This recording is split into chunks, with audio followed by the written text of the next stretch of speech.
માં 300 થી વધુ સોસાયટીઓમાં ગત રોજથી પાણી સપ્લાય બંધ થતા હાલાકી પડી રહી છે।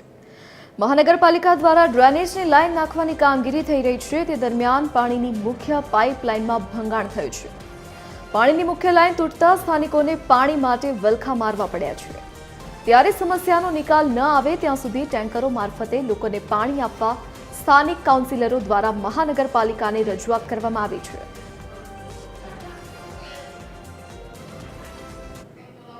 જે નીલકંઠ મહાદેવ આગળ પાણીની લાઈન ડ્રેનેજની લાઈન જે નવી નાખવાની કામગીરી ચાલી રહી છે મહાનગરપાલિકા દ્વારા, એની અંદર મોટું ભંગાણ થયું છે।